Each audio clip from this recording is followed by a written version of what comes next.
Hey guys, welcome back. This is week 2 of Project Life. It is the most miserable, grey, rainy day here. So when I sat down to do this spread, I really just wanted all of the colours, all of the colours. My photos are kind of just somewhere down the middle this week. They're a little bit on the darker side. It's not sort of too many like bright and light colours kind of going on. So I'm going to make up for that by using this Lucky Me collection from Rosie Studios. It has all the colours, it has all of the fun sayings, it's just positive and pretty, and I'm totally obsessed with that little lucky cat there. So that's what I'm going to use. I've pulled out a few little different embellishments and stickers, and I've got the 6x6 paper pad, and I do have the pack of journaling cards, and I'm just kind of going through picking out some papers. I have pulled out a few of the journaling cards that I think will work.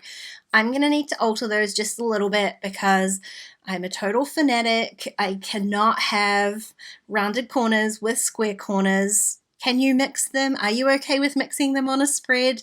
I used to do just all rounded corners, and since I've discovered a love for square corners, that's really all I can do, and so I really don't like mixing them, and so because these cards have rounded corners but I still really want to use them, especially this one that says "You are my sunshine," it just takes a little bit of kind of adjustment to get rid of those rounded corners.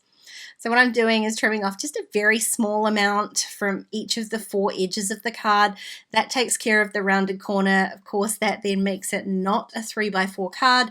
So I'm just going to back it with a little bit of pattern paper. There's this really kind of pretty blue pattern. It really offsets that yellow. A lot of the colours that I'm using this week are kind of taken off that amazing photo that Tracy sent me of Jack. It's his 2nd birthday, and I sent him a tractor. He's obsessed with tractors, so I sent him one of his own. And he's discovered that if he smiles like a clown, Diane loves it even more. So got this huge photo of Jack, and he's kind of got yellow and green, and there's red and a bit of blue. So I'm using all of the colours based off that. Just I'm changing red for pink. So, it works. Now, I went through that die cut pack. There are literally like hundreds of die cuts in there because there's so many of the die cuts, plus each one has 2 copies.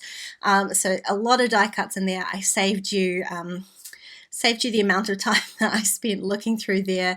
I've pulled them all out. I'm going to use quite a few. The first lot up here, I'm just layering a bunch. So there's kind of this pinwheel and then a little badge, and I've got one that says your special day because it's his 2nd birthday, and so I'm layering all of those together up here in the top right hand corner just because there's a bunch of space up there, and with the black background it kind of just offsets those colors a little bit more.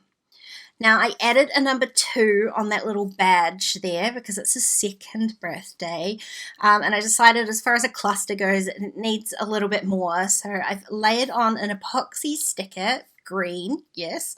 When I do stuff with Jack, I end up having to use green a lot because green is Tracy's favorite color, so Jack wears a lot of green. So I've added the green little circle, and I layered on a puffy sticker that says XO, again in green, and I kind of layered that over the epoxy sticker, and I like how that looked. These puffy stickers are really soft, and so they do work quite well with the layering, so I'm going to do the same thing down here on this 3x4 card. I have layered on an epoxy arrow in the same pink stripe as my title card is going to be, which I really love, and then I added a puffy sticker on top of that enamel sticker, and I'm not normally one for like layering stickers like that, but it really works. It was fun, and it's not super bulky for putting in a pocket, and like I say, that puffy sticker is really kind of soft, so it'll squish down a fair amount, so I think that will be fine. Now, the photo of Lil begging, absolutely begging for donuts from Shane.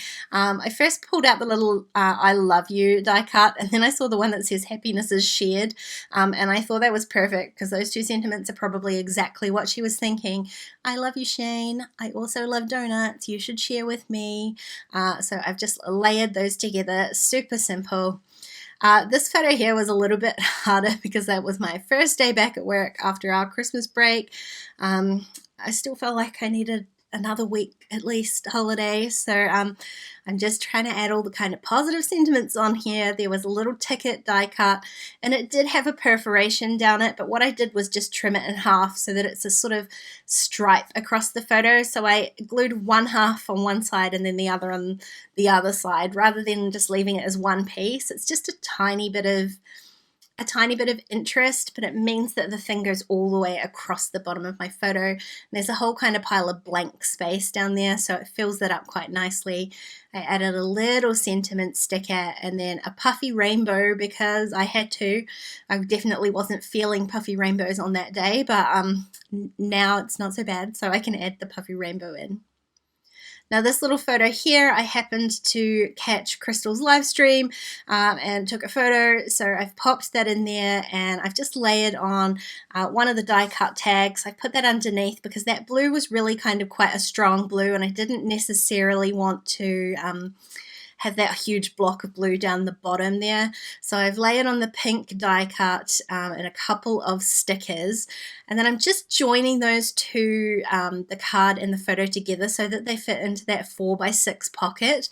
But the only problem being I always trim my 3x4 photos just slightly shorter than 3, and so when I do something like this, it's not quite 6 inches, and I don't want them to sort of flap around in the pockets. So I just joined it with a little bit of paper in behind there, but whilst doing that I managed to accidentally adhere my photo to this 4x6 minty green paper that I want to use in the other 4x6 pocket, and when I pulled the photo off it did actually tear the paper.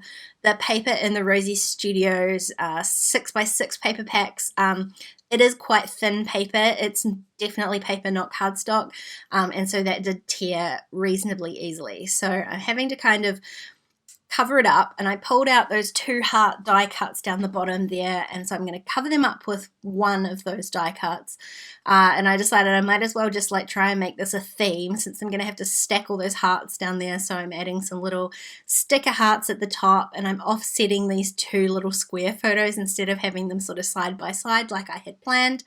Just kind of mixing things up a bit, just really purely to hide that torn paper. I didn't want to use a whole nother piece, I just want to use the torn bit, and really you can barely see it, so I think it works fine. Now for my title card, I'm just using favorites and making the mistake again of just sticking things down. I'm trying to sort of work a little bit quicker because I'm using scrapbook supplies again, and so that does mean that the process takes a little bit longer, and so I was trying to work as quickly as possible, and so I've just gone ahead and stuck that lucky cat down without really thinking too hard about how I'm going to stamp my title in here. I'm using the I can't remember the name of the alpha, sorry. It's the Felicity Alpha from Citrus Twist, and I knew that I was gonna like struggle to fit this all in here, so I'm squeezing it as tight as I can. Like I say, had I not stuck the lucky cat down, I would have had a bit more room, but it is what it is. I do fit it all in. I ended up using a different style of alpha for the number. That Felicity Alpha does have numbers in it, but I wanted something a little bit bolder just so that it stood out on the stripy background. So I've used that much thicker serif 2. I still stamped it all in black though, and I'm adding my date stamp to a little label, a blue one up the top, and calling it all done. So, I mean, I had intended for this layout to kind of cheer me up, brighten things up a bit, and that definitely succeeded. This is such a fun collection, and it works really well for Project Life too. If you enjoyed this video, please give it a thumbs up, and don't forget to subscribe to my channel if you haven't already. If you want to keep watching, there are a couple more videos on screen. Otherwise, I'll see you next time. Bye guys!